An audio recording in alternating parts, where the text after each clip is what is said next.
Pascal, presidente de la Fundación de NAES, Iván Montero, presidente de la Fundación de NAES, Diego Martínez,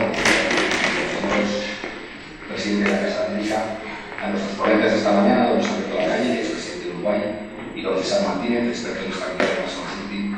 A todos ustedes, bienvenidos.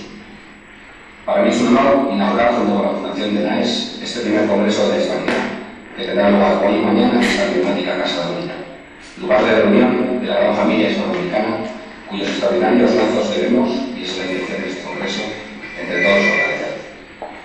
La Fundación Villa Cisneros, de cuyo patronato tengo el honor de formar parte, tiene como uno de sus objetivos prioritarios la divulgación del conocimiento de la historia de España.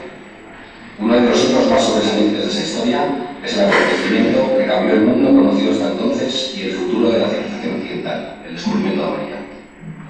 La cultura que llevamos los españoles, la lengua, la religión, conformaron una nueva sociedad que, unida a la ya existente del continente, hizo florecer una idiosincrasia única, una personalidad colectiva que conforma la innegable realidad de la hispanidad, cada vez más relevante en el mundo contemporáneo.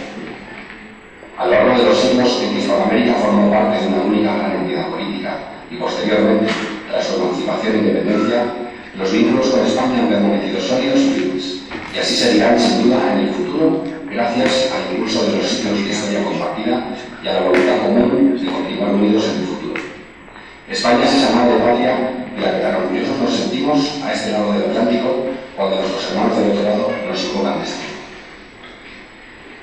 Ese intenso pasado está ahí, con sus luces y sus sombras, con sus aciertos y sus errores.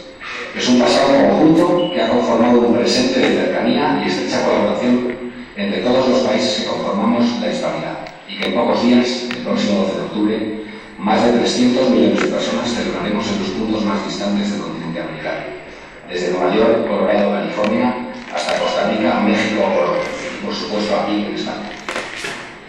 Desde ese pasado común, miramos hacia un futuro en el que las distancias que fuimos capaces de superar hace más de 500 años se acortan cada vez más, en el que la colaboración y el entendimiento entre América Hispana y España solo puede proporcionarnos ventajas en el desarrollo de nuestras naciones, en la influencia de nuestra cultura en el mundo, en nuestra capacidad de proporcionar a las personas en el marco que necesitan para alcanzar sus sueños, en la ambición de mejorar las condiciones de vida de los más desfavorecidos, en facilitar la movilidad de los ciudadanos en busca de oportunidades, en hacer crecer la relevancia de todo lo que representa la hispanidad en el mundo. Nuestra idiosincrasia, nuestros valores, con todos sus matices y diferencias que enriquecen el acervo que compartimos. Tenemos ante nosotros dos jornadas únicas en las que tendremos la oportunidad y el privilegio de escuchar a personalidades excepcionales como el expresidente de Uruguay, Luis Alberto Lacalle, que disertará sobre la representación hispánica de América, el experto en hispanidad de Más Consulting, César Martínez, el miembro de la RAE del Pueblo Salvador, quien expondrá la relevancia del idioma español en el mundo, Florentino Portero, que nos traerá las potencialidades geopolíticas en las relaciones de Hispanoamérica y España, o Ricardo García Cárcel, Premio Nacional de Historia, cuya intervención versará sobre la configuración de la identidad española en el imaginario colectivo hispanoamericano. Cerrará este primer Congreso de la Hispanidad don Carlos Espinosa de los Monteros, que nos hablará de la presencia, inversión e imagen de España en Hispanoamérica y su perfección. Todas estas misiones nos aportarán una perspectiva global que nos ha de servir para que cada uno de nosotros sigamos en nuestro día a día trabajando, sabiendo sacar partido de todas las ventajas que nos reporta formar parte de la gran familia de Israel, y para contribuir a que nuestros lazos sean cada vez más estrechos y nuestros países cada vez más prósperos. Les deseo a todos ustedes que disfruten, como yo lo voy a hacer, escuchando las intervenciones de nuestros ilustres invitados a este primer Congreso de la Hispanidad. Estoy seguro que al finalizar, todos los aquí presentes habremos reflexionado sobre el enorme valor que representa la hispanidad y saldremos de esta Casa de América con la voluntad y la intención de contribuir en la medida de nuestras posibilidades a acrecentar y hacer valer en el mundo la influencia de nuestra cultura y nuestra relevancia política y económica.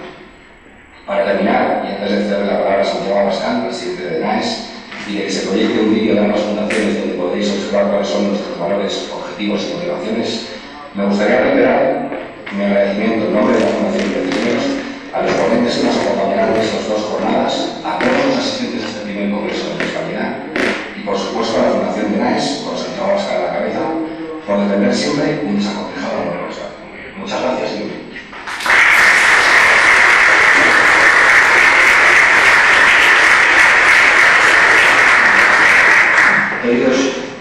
Rocío Gómez Pineda, muchísimas gracias.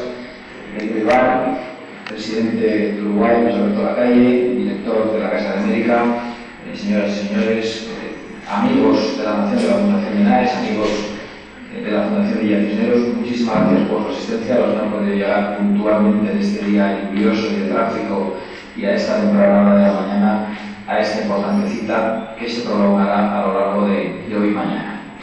Es para la Fundación Menaes un motivo de satisfacción poder contar en esta ocasión con la colaboración inestimable a la hora de convocar este evento por parte de la Fundación Villa Cisneros.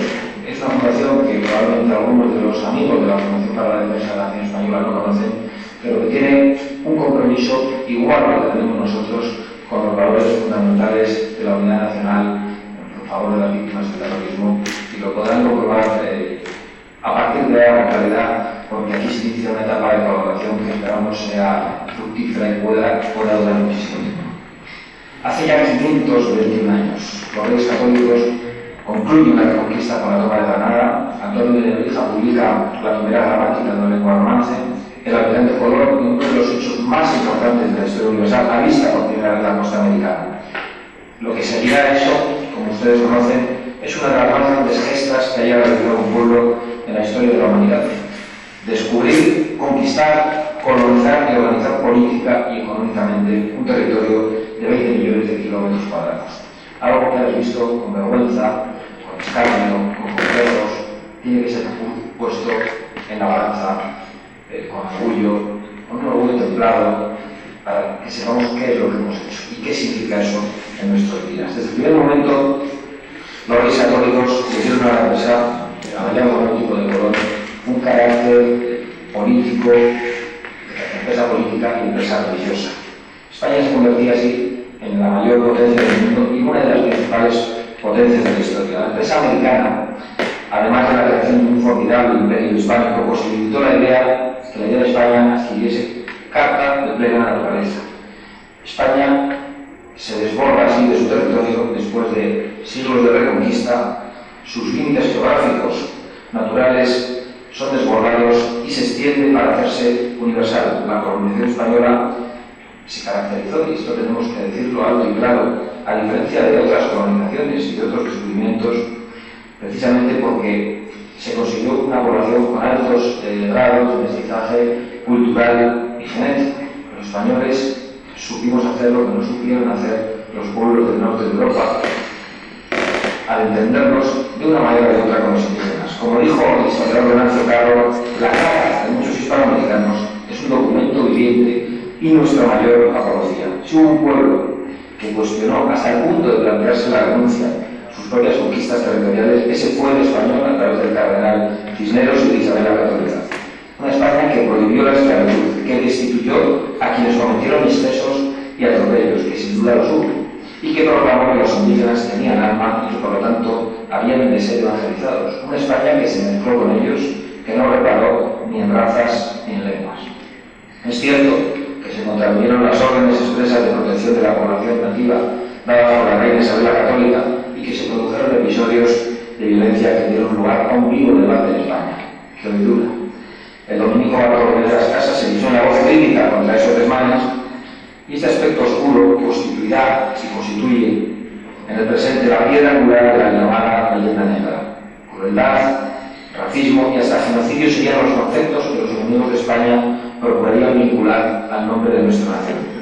La bellísima revelación de la destrucción de las Indias, escrita por Bartolomé de las Casas, un cúmulo de exageraciones que convirtió la parte en el todo, proveyó de la munición argumental a los adversarios de España y, lo que es más grave, produjo una explosión típicamente española de autocrítica, que ustedes seguro que conocen muy bien, de carácter masoquista y casi suicida. Los españoles, mientras creaban un vasto y invidiable imperio, forjaron sin ningún tipo de inhibición las armas para su propia difamación. Los holandeses e ingleses no mostraron reparo alguno en utilizarlas como propaganda contra la poderosa España, en palabras del hispanista Philip Powell.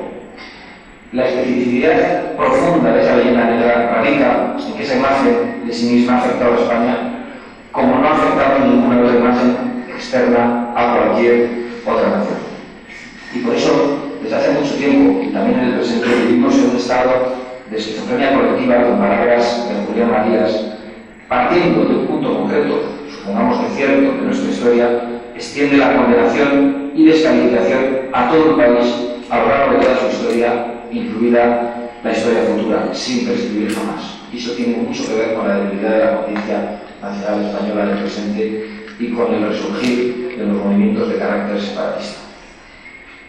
Con paso hoy seguimos contemplando el triste espectáculo de compatriotas como aquel concejal de la localidad malagueña de Mijas, al que ustedes han podido ver en la televisión durante las últimas semanas, casi con total seguridad, rechazando en una moción en ese ayuntamiento la denominación de una calle como Avenida del Descubrimiento por sus connotaciones políticas de ideología españolista y excluyente y que oculta la limpieza étnica que, según sus palabras, llevaron a cabo los españoles. Es por eso y por la potencia de la hispanidad en estos momentos que la Fundación de NAES y la Fundación Villa Cisneros celebramos durante el día de hoy y mañana el primer Congreso de la Hispanidad. Esperamos que sea un hito y que se consolide en el tiempo. Para ajustar la verdad a la historia, de la mano, por ejemplo, del Premio Nacional de Historia Carlos García Cárcel, pero no solo, expresidentes como Luis Alberto Lacalle, expresidente de Uruguay, que nos acompañan para demostrarnos sobre el legado que hoy compartimos 500 millones de hispanos. Académicos de la lengua que hablarán sobre la unidad y la homogeneidad del idioma español en comparación con otras lenguas en la comunicación internacional, asesores electorales para la movilización del voto hispano, como César Martínez, que hablará a continuación. Serán muchos, serán muy relevantes los expertos que durante hoy y mañana visitarán la Casa de América para recordar que esta vieja nación, que algunos quieren dinamitar, escribió páginas imborrables de la historia universal, dejando sembrados de nombres hispanos toda la toponimia del planeta. Serán días para subrayar lo mayúsculo, lo universal, para ceñir lo minúsculo, lo pequeño, los movimientos centrífugos y separatistas a su verdadera y raquítica dimensión. Creo que vivimos un tiempo histórico idóneo para recuperar la hispanidad con más fuerza que nunca, como lo que ha sido siempre, como un sentimiento de hermandad universal. Por eso, desde la Fundación de NAES y desde la Fundación Villa Cisneros reivindicamos España y reivindicamos también su mayor obra, que ha sido la hispanidad. Muchas gracias.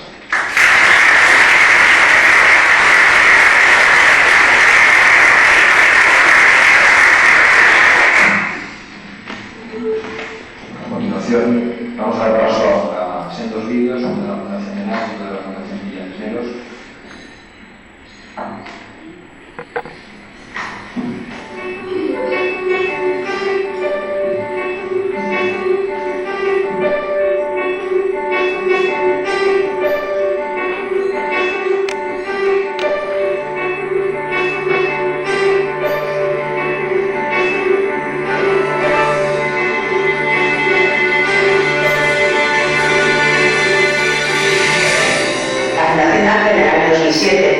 Con el objetivo de defender los principios del humanismo cristiano, que son la esencia de la cultura occidental y, por supuesto, de España y de toda su historia. La dignidad de la persona y sus derechos fundamentales, la justicia social, las libertades individuales, la solidaridad y la igualdad de oportunidades.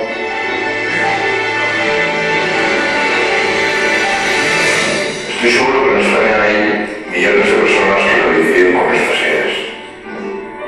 Es fundamental animar a que el resto de esas personas que coinciden con nuestras ideas pasen a la acción, pasar de decir lo que hay que hacer a hacerlo. Ese es uno de los objetivos de la Fundación de Cisneros. ¿En qué ámbitos trabaja la Fundación? Colaboramos en iniciativas de ámbito asistencial, fomentamos a la comunidad, sobre todo en el ámbito educativo, y luego también iniciativas divulgativas para promocionar y dar a conocer la historia de España y de su patrimonio cultural. Algo que se está describiendo desde una óptica nada ciega de la realidad de España.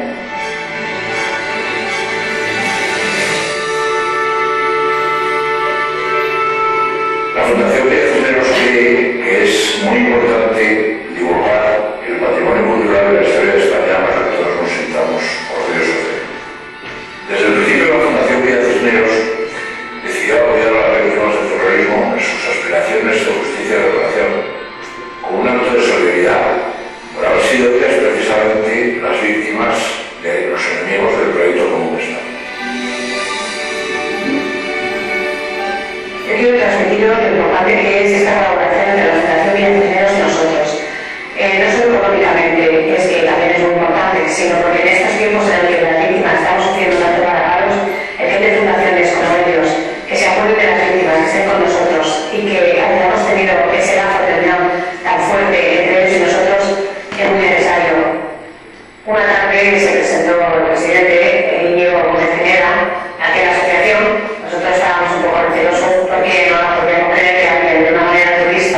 viniera a decir, no me pedí, vengo a ayudar.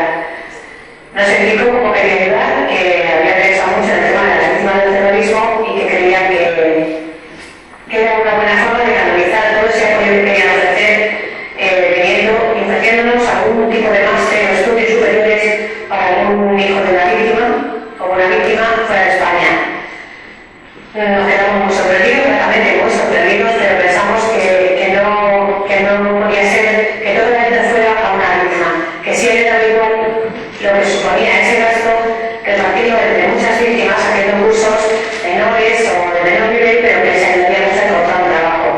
Y dijeron que sí, que lo que querían era ayudar a la ODP, a la Asociación de Víctimas, y que iba a ser como nosotros quisiéramos o les dijéramos de la mejor forma. Desde ese día se inició esta colaboración, esta ayuda, y estamos encantados. ¿Cuáles son las actividades principales de la Fundación? La Fundación organiza conferencias con personajes relevantes y conocidos de la vida política, social y cultural de España. Y también intentamos hacer conferencias que expliquen, narren y cuenten hitos de la historia cultural de España. Llevamos 2 años patrocinando los premios de la Asociación Víctimas del Terrorismo, Verdad, Memoria, Verdad y Justicia, y por otro lado damos proyectos de investigación. También damos becas de formación a víctimas del terrorismo que solucionan problemas concretos a determinados colectivos para facilitar su inserción en el mundo del trabajo o para mejorar su situación laboral. La Fundación Villacinea me dio una beca para estudiar, ya que por el tiempo que estamos pasando no somos muy buenos para ninguno. Entonces, gracias a ellos, puedo dedicarme ahora mismo a lo que soy y a lo que estoy trabajando, que es técnico superior en actividades físicas y de todo. También editamos libros como medio para promover la cultura, para conocer la historia de España, y es una manera también de sensibilizar a la sociedad de posibilidades de vida.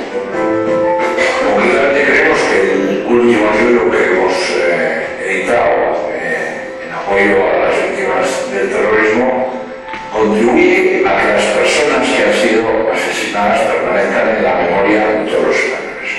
Contribuye a que no nos olvidemos de ellos.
nosotros, ¿qué vamos a hacer?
Es el futuro de los Estados Unidos. Y no lo digo yo, lo dice todo el mundo.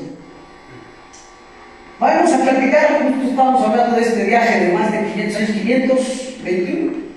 Bueno, es un viaje de 521 años de España hacia la América y de muchos latinoamericanos hacia el norte por muchas razones. Razones económicas, razones de guerras, razones familiares, mucha gente y razones sobre todo de buscar esa segunda oportunidad. El sueño americano sigue existiendo y ahorita es un sueño hispano también.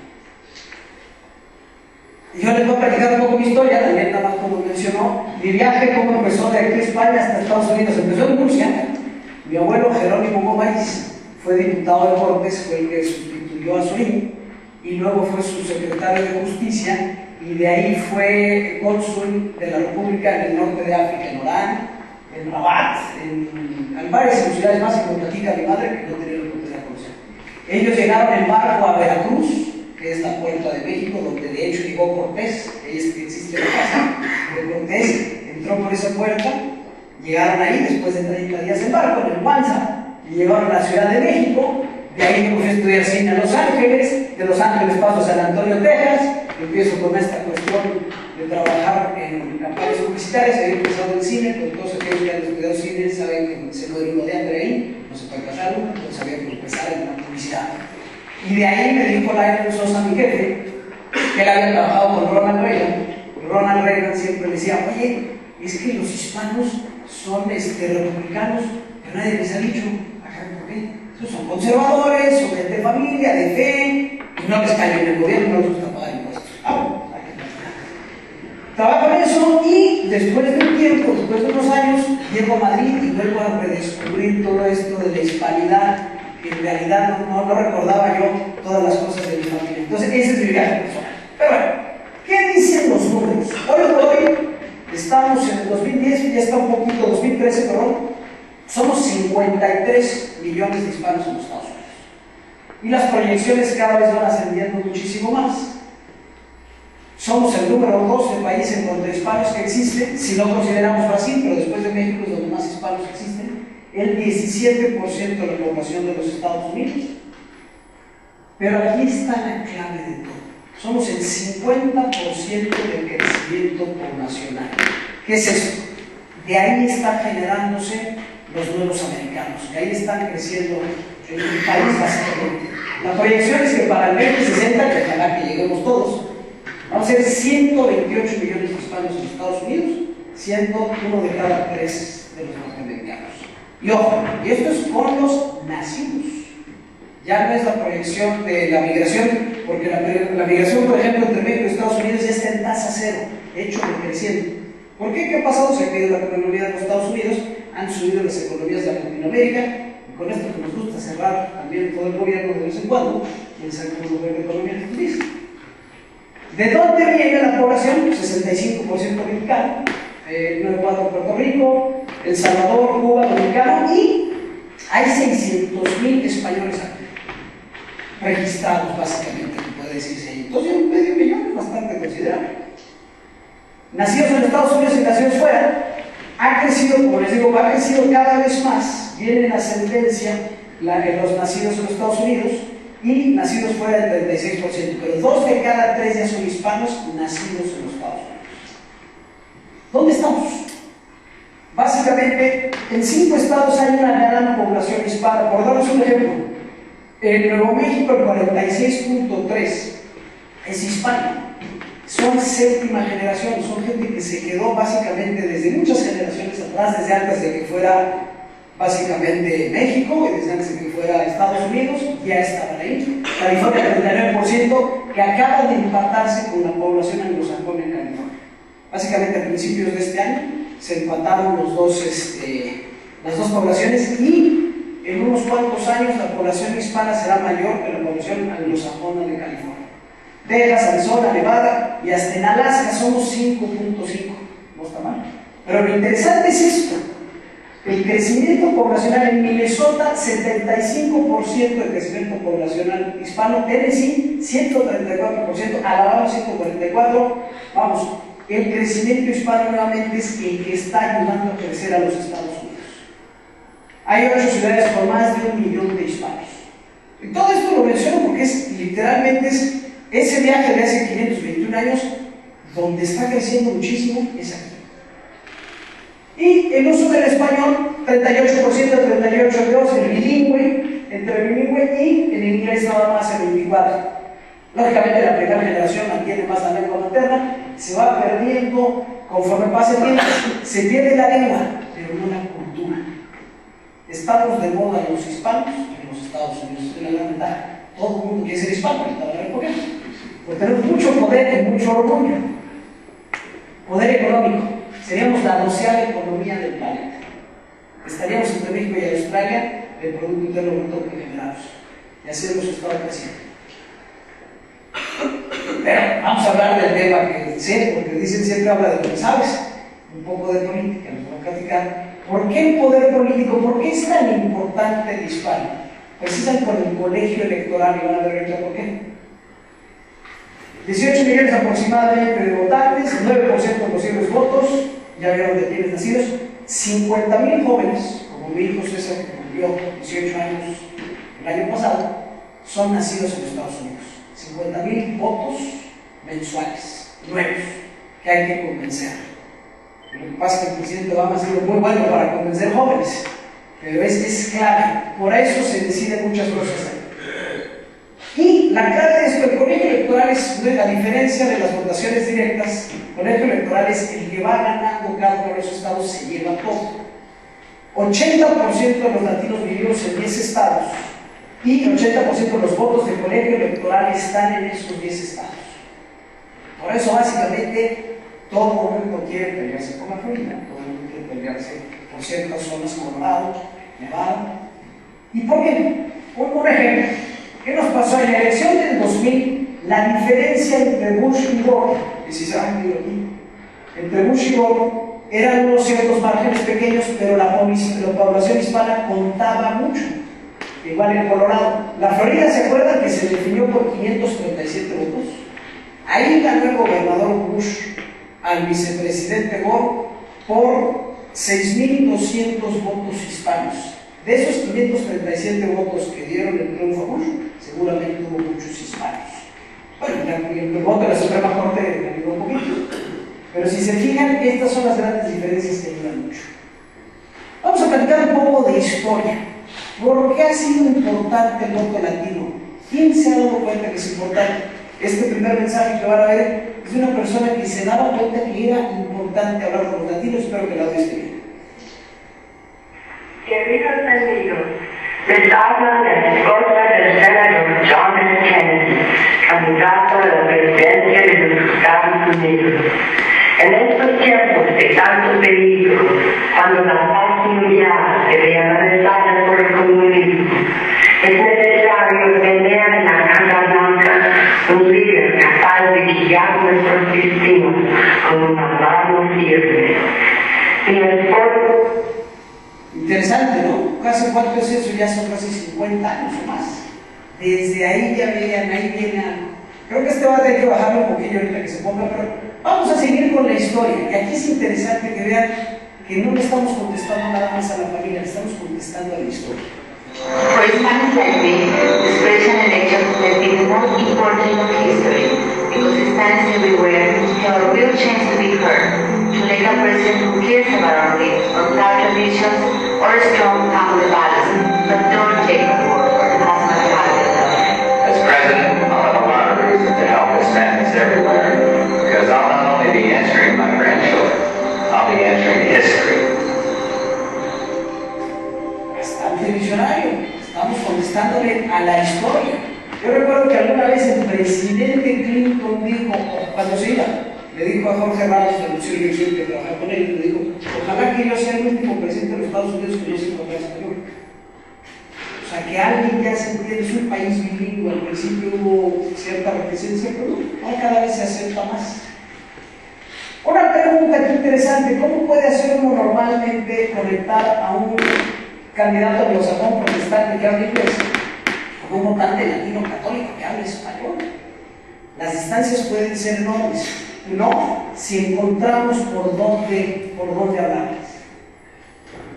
Y nuestra conducta, yo primeramente les preguntaría, ¿cuántos de ustedes creen aquí que el presidente Bush le cae bien a los latinos?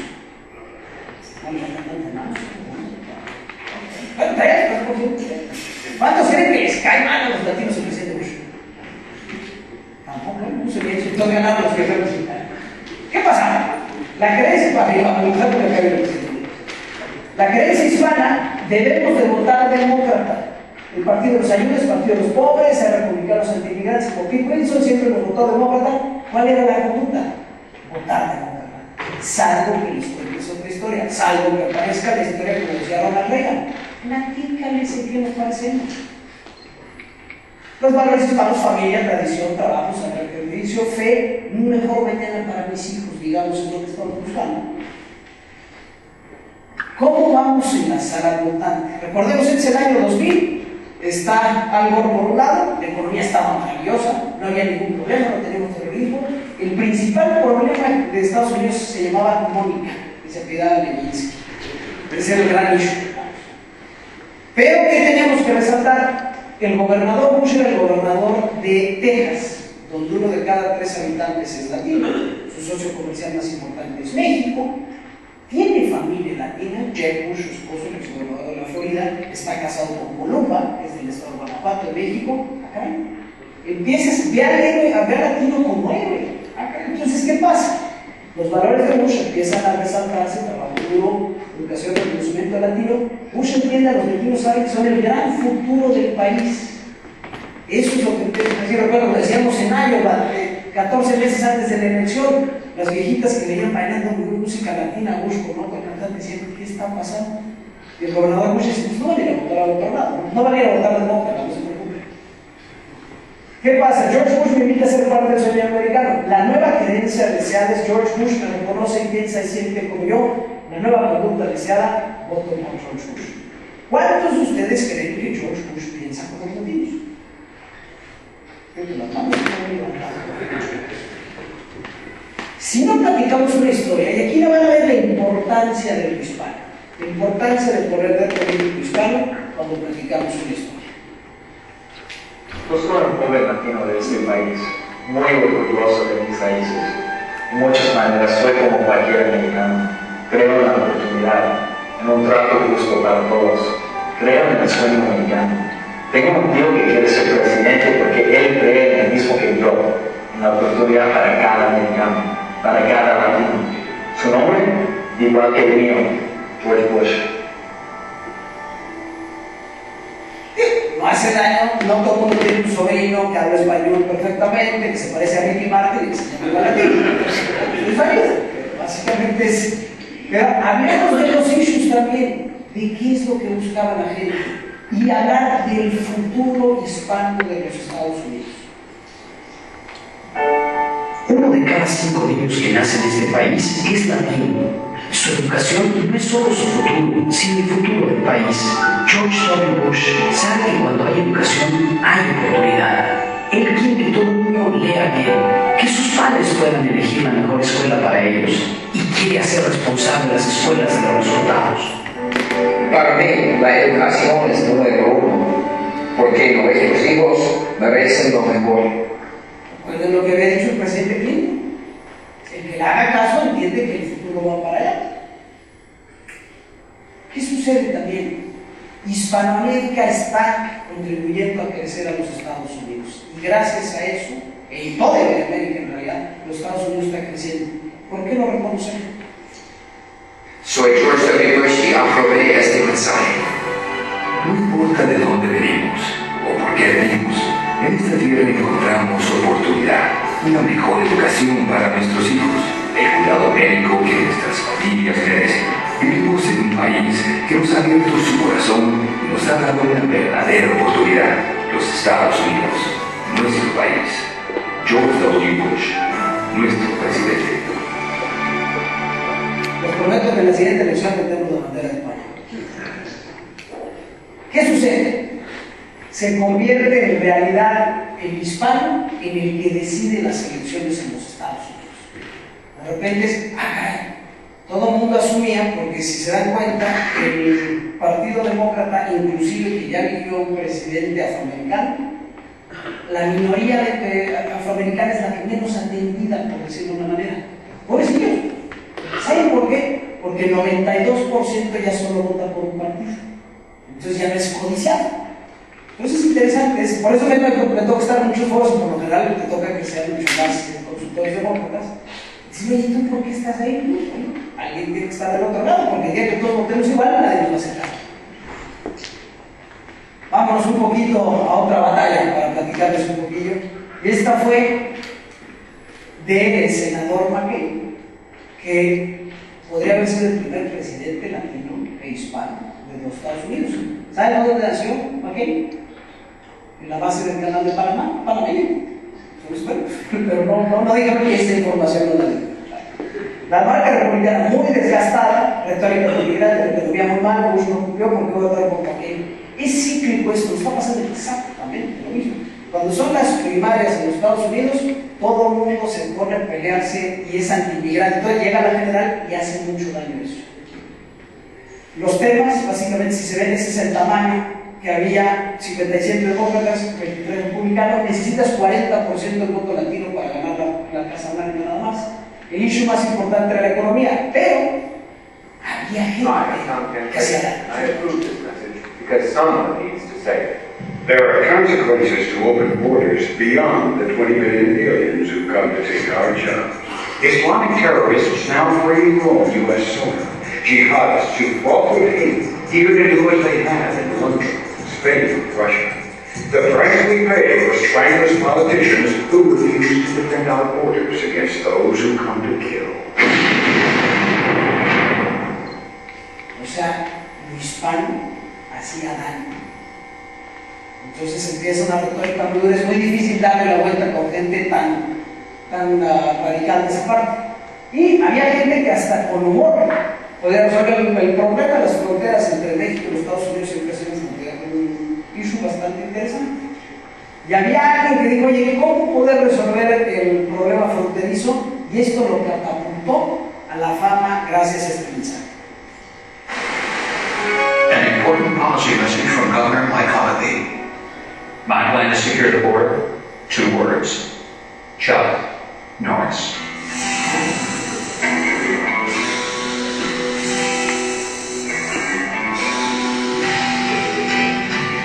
Mike Huckabee's a lifelong hunter who'll protect our Second Amendment rights. There's no chin behind Chuck Norris's beard, only another fist. Mike Huckabee wants to put the IRS out of business. When Chuck Norris does a push-up, he isn't lifting himself up. He's pushing the earth down. Mike's a principled, authentic conservative. Chuck Norris doesn't endorse. He tells America how it's going to be.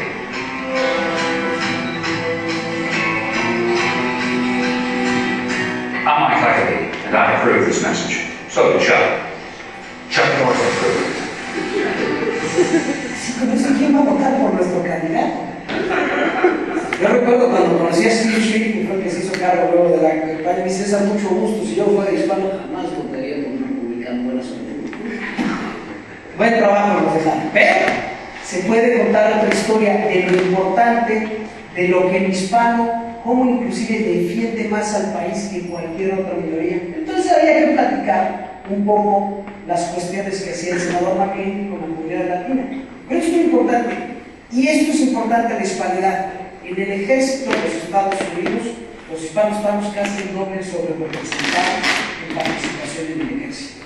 Es una cosa muy interesante, el patriotismo que tiene el hispano es admirable. Y el senador McCain, en un debate precisamente cuando estaba todo este tema anti-inmigrante en New Hampshire, dijo: yo creo que esto es un país de inmigrantes, tenemos que saber reconocerlos. Y el resultado de eso, ahorita lo va a ver. My friends, I want you to, next time you're down in Washington, D.C., to go to the Vietnam War Memorial. Look at the names on the grave of Black granite. You'll find a whole lot of Hispanic names.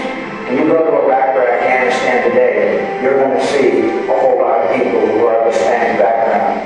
You're even going to meet some of the few thousand that are still green card holders who are not even citizens of this country, who love this country so much that they're willing to risk their lives in its service in order to accelerate their path to citizenship and enjoy the bountiful, blessed nation. So let's, from time to time, remember that these are God's children. They must come into our country legally, but they have enriched our culture and our nation as every generation of immigrants before them. Thank you. Thank you. I'm John McCain, and I approve this message. Enriqueciendo nuestra cultura. De hecho, cuando iniciamos en grupos focales con demócratas y decían: se les da un orgullo el senador McCain, el candidato republicano. Luego vino Sarah Palin y se nos cayó el colombiano. No hay mucho que decir de eso. Pero si no sube el tuyo, ¿por quién tiene que bajar el otro? Y el presidente Obama en realidad no tenía récord latino. Básicamente no había bajado ni a la ciudad de Tijuana, que es en México. Entonces había que mostrar eso y fuimos, y sobre todo no era Hillary, que había un argumento que había que mencionar, fuimos a Illinois, a Chicago, al estado donde estaba, para ver cómo se sentían los hispanos con él.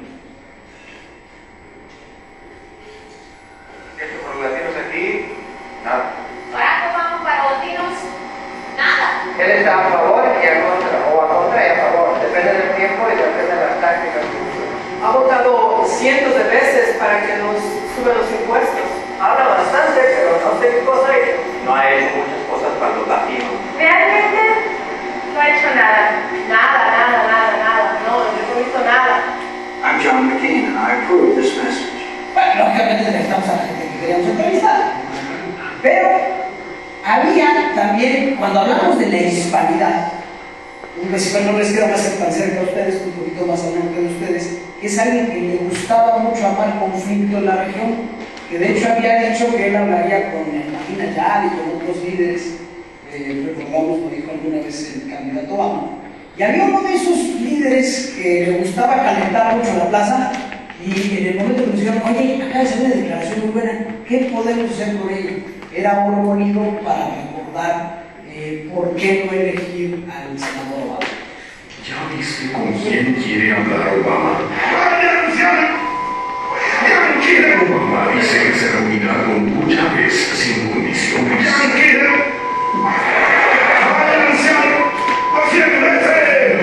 Dijo que lo haría en el primer año de su gobierno. Estados Unidos, que anda detrás de todas las conspiraciones contra nuestro pueblo. Dijo que es una desgracia que no lo hemos hecho. Si viniera alguna agresión contra Venezuela, pues no habrá petróleo para el pueblo ni para el gobierno de los Estados Unidos. ¿Tú crees que debemos hablar con Chávez? Nosotros, yanquis, sépanlo, estamos resueltos a servirle, pase lo que pase y cuéntenos lo que nos cueste. En noviembre, tú decides.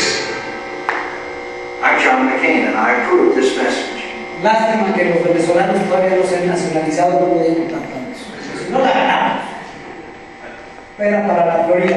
Ahora, Whether from Italy, Ireland, hablando de Mexico, or the Far East, too often new immigrants have been treated as objects of fear instead of symbols of hope. My friends, I want to be clear. I believe all immigrants are symbols of hope. That's why when I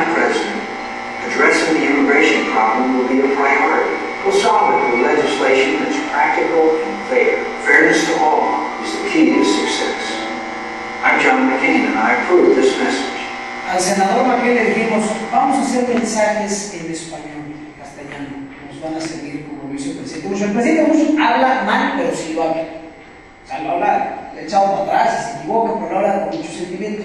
El senador Maquel dijo, yo no tengo ganas de hacer eso con un lenguaje tan bonito, no. Y hubo otro contrincante que dijo, no, yo sí lo voy a hablar, aunque lo hizo fonéticamente, pero van a ver la gran sorpresa y el poder del lenguaje.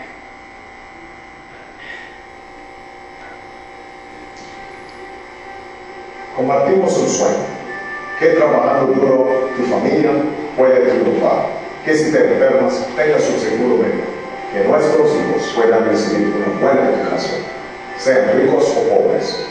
Este es el sueño americano. Te pido tu voto, no solo para mí y los demócratas, sino para mantener ese sueño vivo para ti y para tus hijos. Soy Barack Obama y lo apruebo este mensaje. El presidente va a mandar a español, darle una vez. Y esto lo se ve porque nuestra contraparte de James Alderete dirigió estos spots. Fue fonéticamente todo. Porque Jorge Ramos le preguntó, oiga, ¿qué dijo usted en el mensaje tan bonito? No sé, no sabía español. Pero la fuerza del idioma. Les digo, todos quieren ser hispanos, hasta el presidente de los Estados Unidos. Ahora, vamos al 12 y luego les voy a explicar otra cosita para que luego pasemos a preguntas. ¿Cómo presentar de una forma más cercana a los candidatos hispanos? Nos tocó con el gobernador Romney, que cometió el gran error en las primarias, empezar a hablar de la autodeportación. Vamos a hacer tan difícil la situación que vamos a hacer de la autodeportación. ¿Cómo nos regresamos al centro con eso? Entonces, de alguna manera hay que tratar de suavizar. Su hijo Craig fue misionero en Chile. Entonces, bueno, vamos a hacer una carta de introducción y nuevamente los hispanos pueden tener introducción. Hola, soy Craig Romney. Quiero decirles cómo es mi padre, Mitt Romney. Él es un hombre de grandes convicciones. Lleva más de 40 años casado con mi mamá, juntos tienen 5 hijos y 18 nietos. Mi padre ama profundamente a nuestro país. Lo que ha logrado en su vida lo ha hecho trabajando duro, y es con esta misma dedicación que luchará para encaminar nuestro país y crear empleos. Los invito a conocer y escuchar sus ideas. Soy Mitt Romney y apruebo este mensaje.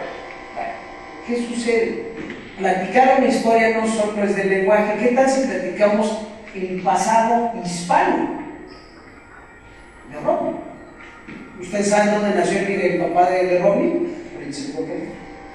Soy Craig Romney. Quiero decirles cómo piensa mi padre Mitt Romney. Él valora mucho que somos una nación de inmigrantes. Mi abuelo George nació en México.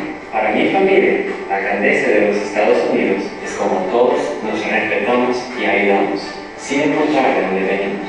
Como presidente, mi padre trabajará para una solución permanente al sistema de inmigración, trabajando con líderes de ambos partidos. Los invito a escuchar. Soy Mitt Romney y apruebo este mensaje. Cuando los mormones tuvieron que salir huyendo de los Estados Unidos, muchos emigraron a México, al estado de Chihuahua, y ahí nació el padre de Mitt Romney. Ya nos contestó, llevamos a las raíces latinas del Romney. No quisieron ir, no tomamos el riesgo, no ganamos. Así de sencillo, si hubiéramos ido, la cosa hubiera cambiado. Pero, ahora, la nueva información también es los ciudadanos cómo pueden pensar. Los ciudadanos hispanos saben que tienen la llave ahora para las elecciones. Y el presidente Obama nos había prometido una reforma migratoria en el primer año de su mandato, nos había prometido muchos empleos, muchas cosas, y 4 años después no había sucedido. Entonces teníamos gente que inclusive en la entrevista dice, oye, los mensajes, ¿qué sucede? Entonces aquí, ¿qué reacciones tenemos? Ningún obstáculo es muy grande, ningún camino muy largo. Señor presidente Obama, yo voté por usted hace 4 años, tenía mucha fe en usted. Yo quiero decirle un mensaje que muchos latinos te quisieran decir. ¿Por qué nos promete tanto y no nos cumple? ¿Por qué dice ser nuestro amigo y solo nos busca cuando le conviene? ¿Por qué dijo que ayudaría a los jóvenes y somos los que menos trabajo tenemos? ¿Por qué nos dijo hace 4 años que hay una reforma migratoria y no lo hizo? ¿Por qué nos prometió tantos trabajos y hoy somos de los que menos empleo tienen en este país? ¿Por qué dijo que usted cambiaría a Washington y Washington no cambió usted? ¿Por qué me dijo, yes we can, pero no me dijo, how we can? Señor presidente, yo le voy a hacer una promesa y yo sí se la voy a cumplir. Yo, por usted, no vuelvo a votar. soy de grande y apruebo este mensaje. La campaña no quiso contar tanto esto, pero no olvido. Así pasa. Los resultados proponen y los candidatos disponen. El poder social de los hispanos en Estados Unidos. ¿Qué está pasando? Está a punto de pasar algo muy importante que va a cambiar la vida de 11 millones de personas, que posiblemente podamos conseguir una reforma migratoria, la mayoría son hispanos.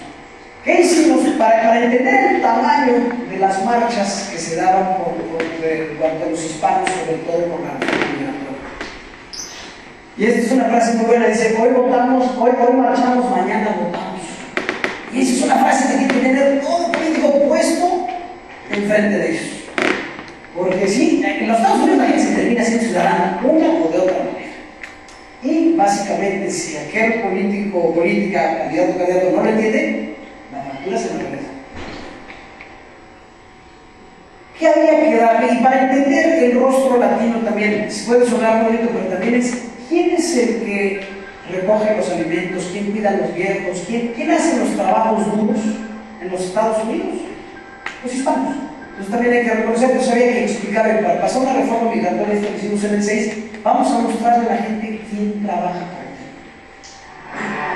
I pick up your vegetables. I help build your home. I serve your meal. We take care of your elders. We also take care of your children. We just wanted to agree. America, we need the workforce. Together, we can find the solution. For more information, log on to NAP.org. Pero nos dimos cuenta de una cosa, las marchas y los mensajes así no estaban funcionando. ¿Por qué? Porque cómo funcionan en los Estados Unidos las cuestiones es el que levanta el teléfono, el que manda el fax, el que manda la carta al senador o al congresista, es el que triunfa. Nos decían de la oficina del senador McCain, es que nos llegan 80 llamadas en contra a una a favor. No la podemos pasar, movilicen a su gente para que las cosas puedan funcionar. Entonces, bueno, ¿de qué manera? Hay varias maneras que lo puede ser, pero una de ellas es darte una cachetada en la cara, así, despiértate, la batalla está de otra forma. Van a ver que este señor, sí, por supuesto, ahí está. Una manera de decir a la gente, participa. While millions of you were marching on the streets asking for immigration reform, I was doing what really counts in America from my rocking chair, calling my senator. And who won? Well, you know who did. This time, email your senator, call your senator, fax your senator as often as you can. To find out how, log on to immigrantsokamerica.org. You keep on doing your marches while I do what's most effective. Bueno, pero ¿qué pasa? Aprendimos y tiempo después, este año de hecho, lo hicimos al revés. En el Senado tuvimos logramos pasar una gran reforma que hoy está en el Congreso peleándose por qué está pasando. Pero lo que dijimos, en vez de marchar en línea, hay que marchar aquí. Esto es donde está pasando. Entonces la gente dijimos que ejercita tus derechos de la ciudadanía, y la gente ejercitaba sus dedos, sus manos para buscar a los congresistas.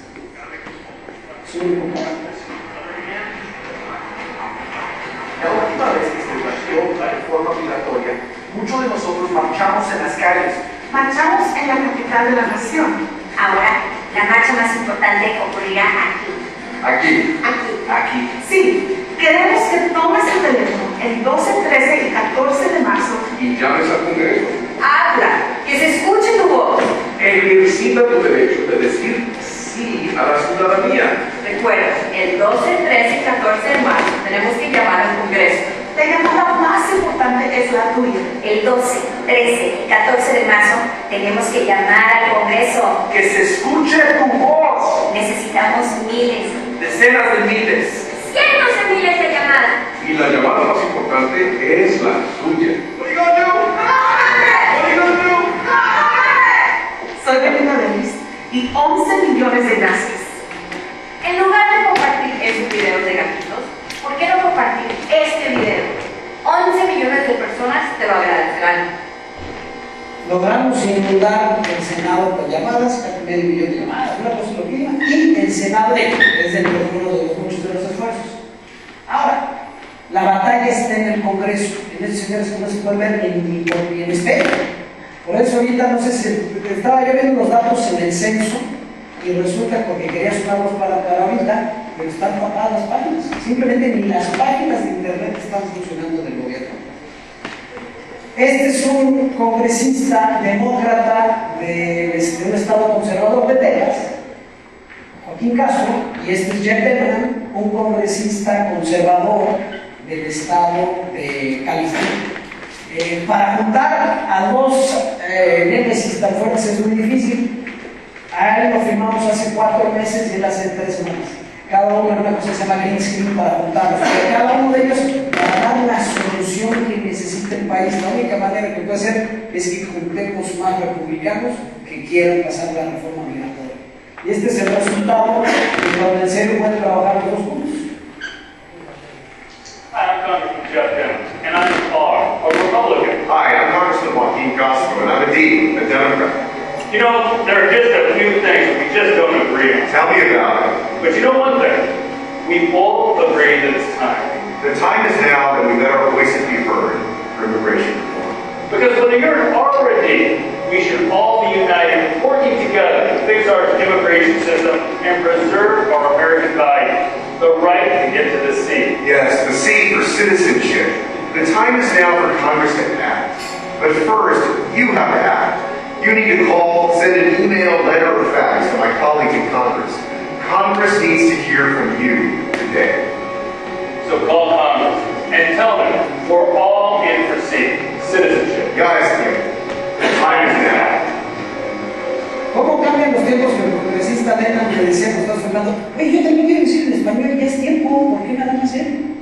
Eso es lo interesante, la fuerza que está teniendo el hispano. Y con los números llega una nueva responsabilidad también. Uno nada más no puede decir, oye, tienes que hacer cosas por mí, ¿no? Tiene la responsabilidad de participar en el proceso también de selección. Viene habiendo un gran futuro hispano también, porque va a haber muchos líderes hispanos. Ya los hay, pero todavía más en estos días. Ahí si ven este muchacho George B., que hace 13 años empezamos a trabajar, ahora está en una nueva función, haciendo que la gente participe en el proceso también. I'm George B. Bush. I'm George B. We Hispanics represent 37% of the population in Texas. 40% of total students in public schools. 50% of the population group, but only a fraction of elected officials. With numbers comes a lot of power, but also a big responsibility. Guess what? If you don't participate, it doesn't count. It is time not only to vote, but also run for office. We have joined forces with many other Hispanics around the state to support people just like you. It is our responsibility to help other Hispanics. Most of all, it is our responsibility to serve the greatest state in our nation, Texas. Run for any office where you think you can make a difference. We are here to help, because if we are the future, we need to get ready for public office today. Como somos el futuro, tenemos que empezar hoy a crear nuestro futuro.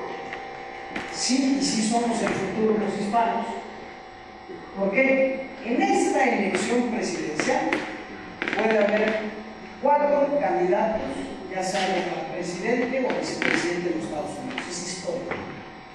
Marco Rubio, senador por la Florida; Susana Martínez, gobernadora de Nuevo México, y un gran apellido, por cierto; Ryan Sandoval, gobernador de Nevada; y Ted Cruz, senador de Texas. Nada más que Ted Cruz se nos está yendo de universidad, partido parte, entonces como que no vamos a echar muchas porras a los Ted Cruz. Pero algo interesante, esto es bien importante: los hispanos de Estados Unidos viven más que los blancos. Entonces quiere decir que hasta vivimos más, somos el voto que puede durar más. Estamos ayudando a hacer más longeva a la población de los Estados Unidos. Y esto es básicamente una pasadita por donde van las cosas. El futuro del país más poderoso del mundo está en manos de los hispanos. Yo, en vez de una exposición, quisiera hacer una pregunta. Estábamos platicando precisamente con ustedes, ¿dónde está el lugar de España en este gran emergente momento hispano en los Estados Unidos, donde básicamente el país más poderoso del planeta está creciendo gracias a los hispanos? Yo creo que es una pregunta buena hacerse para decir, oye, ¿y España dónde va a estar? Hablábamos del mes de la hispanidad. interesante, es algo que España podría tener una gran participación. Hablamos, no es la madre patria, a lo mejor es la abuela patria, pero tiene que acercarse más a sus nietos, que nos encantaría más sobre ustedes. Muchas gracias.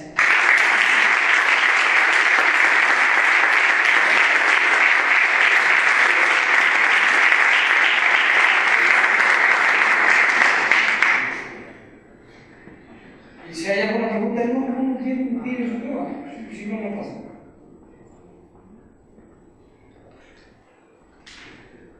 Sí. A mí me gustaría preguntarte qué percepción se tiene de España, lo que es no manifiesto, pero cómo se percibe España en México.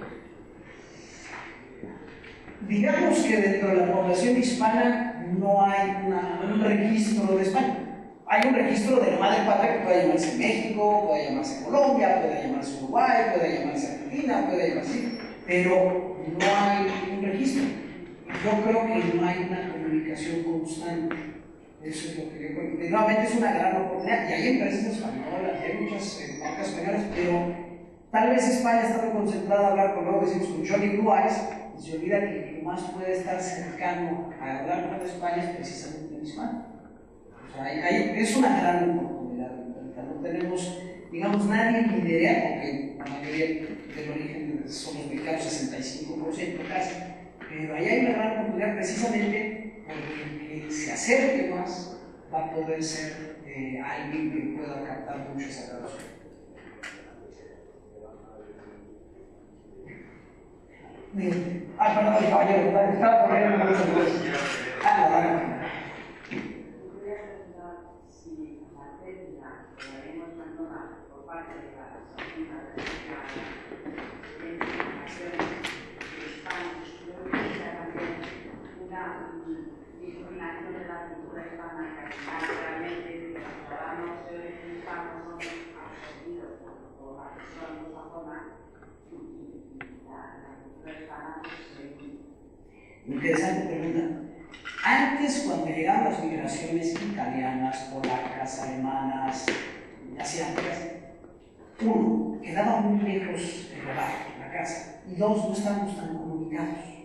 A la diferencia, la herencia, la migración latinoamericana, muchos de ellos era básicamente cruzar la frontera y regresar un día para allá y otro día para acá. 9/11 cambió mucho las cosas, se cerraron muchas fronteras, pero en realidad hay mucha interconectividad con el lugar de origen. Entonces, ese es uno. Y dos, ha cambiado mucho.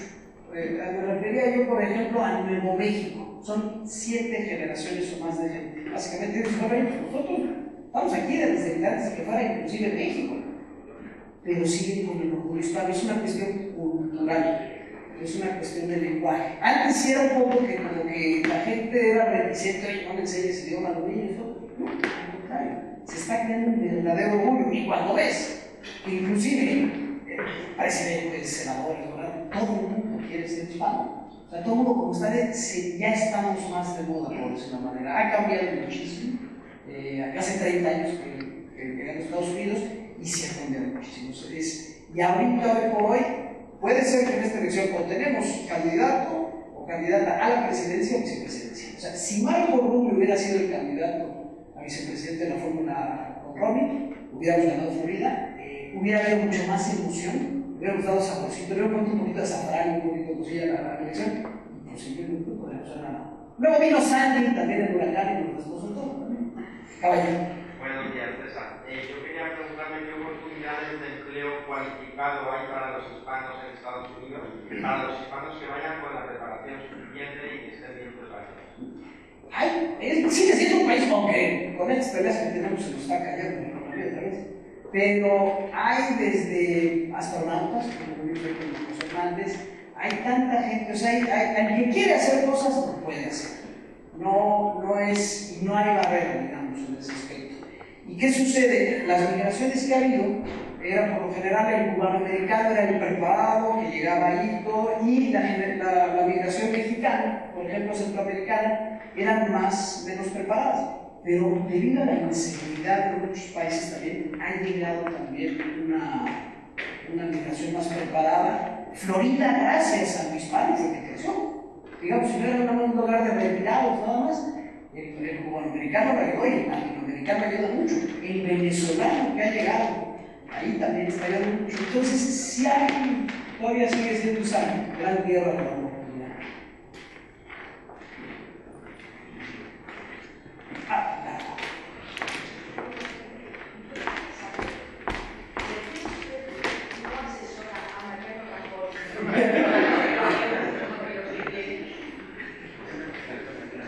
No me han invitado, no me han dicho nada. Bueno, como dice uno, cuando estoy invitado a casa no se mete en política. Pero muchas gracias. De aquí no vamos a dar uno. Dígame. Buenos días. Pues, aparte de todo esto, ¿qué resultado, qué atracción, qué posibilidad hay de que un niño, yo soy autor del libro de la historidad, hace 28 años, estoy luchando por él y nadie me hace caso? ¿Y qué posibilidad tengo? ¿Y cómo sería la aceptación en todo el mundo hispánico de un niño de la hispanidad? Yo sí me hago caso, se me manda un correo y ahí vamos a ver cómo conseguimos un buen músico que nos ayude. 28 años mendigando a todo el mundo para que me escuchen, porque mi proyecto es realizar una grabación discográfica para a través de esa grabación discográfica alcanzarlo a todo el mundo hispano. Viajé por toda América como tripulante de un barco de la Marina Mercante Holandesa y en Puerto Limón, Costa Rica, precisamente, se me ocurrió a en el año 1964 de hacer unos ajustes sobre el tema de calidad que a cabo de 2 años se transformó en himno. Se estrenó el 20 de abril de 1985 con la asistencia de embajadores de todos los países hispanos, cónsules, consulares. Todo esto tiene que dar una carrera. Muchas gracias. Y espero que cuando se habla de hispanidad, soy hispano, soy español, hasta el punto de mi corazón. Y hasta que sale el último suspiro, voy a dejar de luchar por esto. Si mañana me toca la lotería, no me quitaré a nadie. Pero esto, antes de morirme, tengo que conseguirlo. No, si no, quedará. Ahorita nos sentamos en y sabe que seguramente en Estados Unidos es donde funciona aquí. Porque es curioso, hay gente que extraña mucho sus madres patria de cada uno. Puede ser que ese es el lugar mexicano. El caballero. Una pregunta un poco más general. Todo esto me pasa a los políticos. No, pero es muy difícil, pero más complicado. Vamos a ver, España estaba en la guerra argentina, estaba con los países hispanos. Estaba con los países hispanos. Y por capricho del dichado señor, España, ni más ni menos, se trajo la tropa. Este dichado señor no se había levantado cuando el ejército en España pasaba la realidad de los Estados Unidos. ¿Qué ha supuesto de desprestigio de la nación española con respecto a los hispanos? Porque si la participación, y no está limitado en su política interna, pero ¿qué sucedió? Cuando fue la guerra de Irak, no hubo aceptación de una hispana fuerte hacia la decisión del presidente Bush. De hecho, nosotros hacíamos grupos focales en el 2004 y la gente nos decía, es que yo no quiero, me mintió, dijo que ahí íbamos a ir por las instrucciones, iba y no las hubo. Entonces no hubo, pero por lo general, no que estuviera dirigido hacia España, pero estuvo principalmente dirigido hacia el presidente Bush, que la guerra no fue una solución, no fue una decisión correcta. Y a la fecha todavía está ese debate, pero apenas estamos saliendo ya. Por eso precisamente pasó ahorita lo de Siria. Cuando el presidente Obama empezó a poner esa línea roja, dijeron, es tu línea, no es mía. Y al final de cuentas, por suerte, por un error técnico de John Kerry, se salvó el asunto, pero no hubiera sido nada popular tampoco. O sea, estar en 3 guerras no vale la pena. Entonces, también hay un hartazo ya de guerras en los Estados Unidos, pero en ese caso era más dirigido hacia el presidente Bush, no hacia la nación española. Muchas gracias.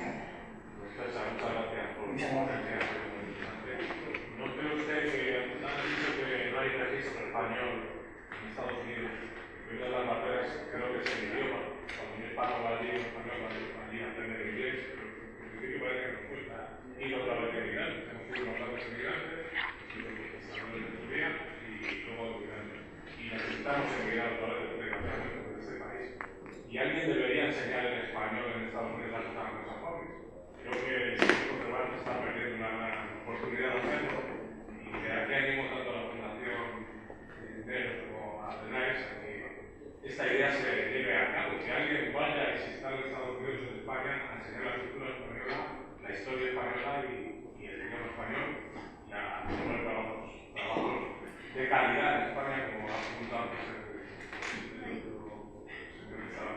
Nuevamente es una gran, cuando hablan de trabajo, es una gran oportunidad del mercado hispano, es gigantesco, como veo, es un monstruo de 12, o sea, casi la 12ª economía del planeta, y que empieza a practicar. Yo me he dedicado 30 años con marcas, con candidatos, a hablar con el público latino, y no le va a dar la mano a la gente, al contrario, avanza. El segundo idioma más hablado de los Estados Unidos, lógicamente, es el español, pero no solo por los hispanos, sino que también la gente lo está tomando como segundo idioma. Me regreso, cuando estamos poniendo moda, más que en China, que hay que aprender chino porque ahí también nos ven. Pero es interesante, o sea, sí es una gran oportunidad, sí se tiene que aprovechar. Platicábamos ayer que donde hay un español hay España, pues tienen que aprovechar eso, porque el Instituto Cervantes, creo que hay 4 institutos Cervantes ahorita en los Estados Unidos, o no sé, pero debería de haber nuevamente academias donde, porque es hasta negocio. Es una gran oportunidad y le podrían enseñar unos cuantos de nuestros candidatos que luego les cuesta un poco de trabajo.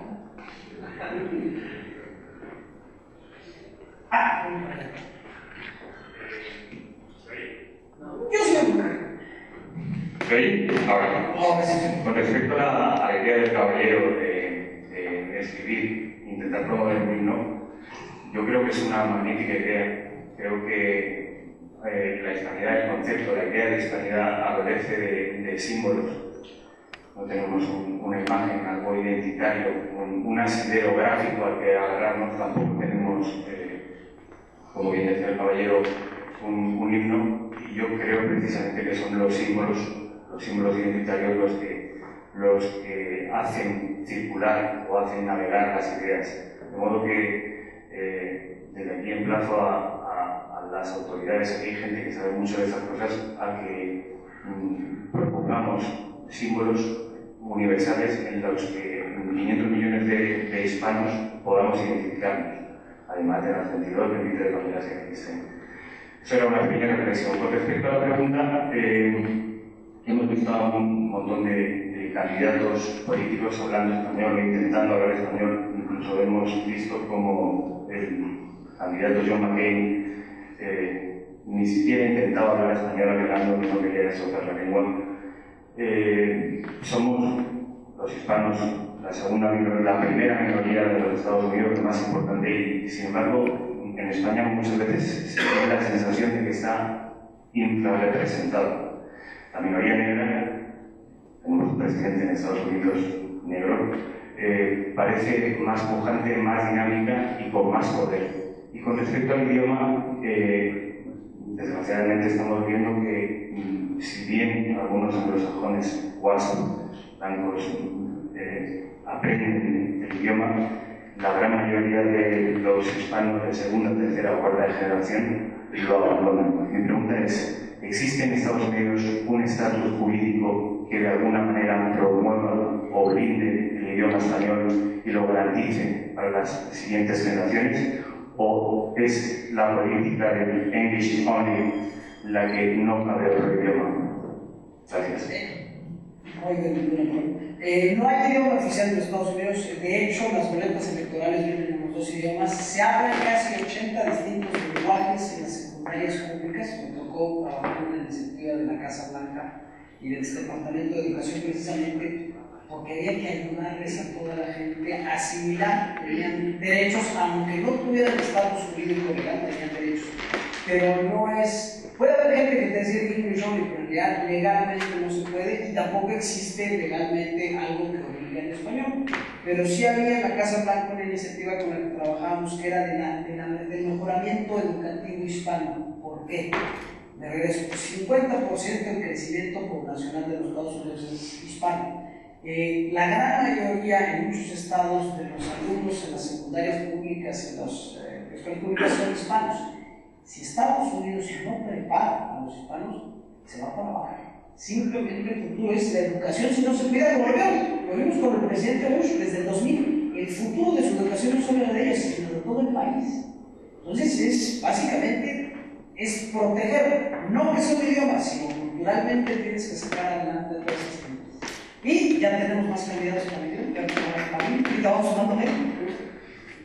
Perdón, a mí no me queda, pero si alguno de las personas que están asistiendo desean, evidentemente, a través de sus correos, para que simplemente conozcan el libro, está grabado muy mal porque se acabó el directo y no está bien el sonido, porque se puede ampliar muy bien lo que realmente es un mensaje de amor, de hermandad, de amistad, de concordia entre todos los pueblos de habla hispana, entre todos nuestros hermanos de aquí de los mares, Cervantes Preseno, Costa Rica, Puerto Rico, que al cabo de los años 64 que se puede al cabo mismo, han pasado muchos años. Si alguien me da su correo, simplemente con publicidad, yo les mando la grabación y toda la prensa que me recogida, para que lo conozca simplemente si estamos hablando de calidad.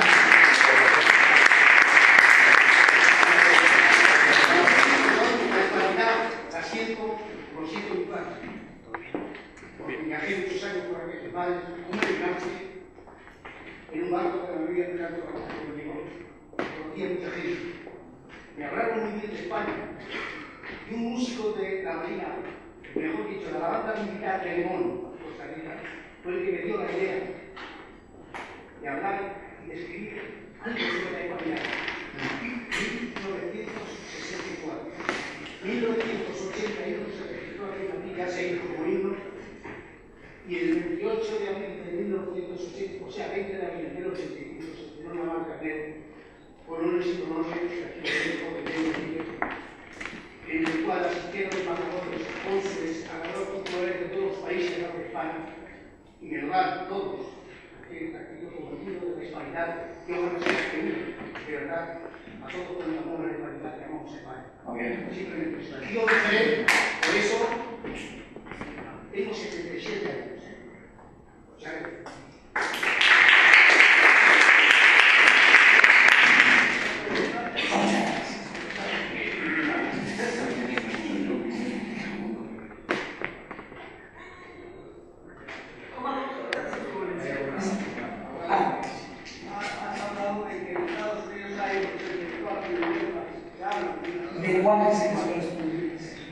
Imaginas que en el Senado de Estados Unidos piensen que haber un sistema de traducción simultáneo para sus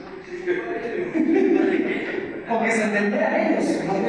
Porque en España, en el Senado, siguen los turnos. No para el 84, pero para 4 millones. ¿Qué te parece? En Estados Unidos todos los congresistas hablan inglés, pero no se entienden. Imagínense cómo. Bueno, muchas gracias.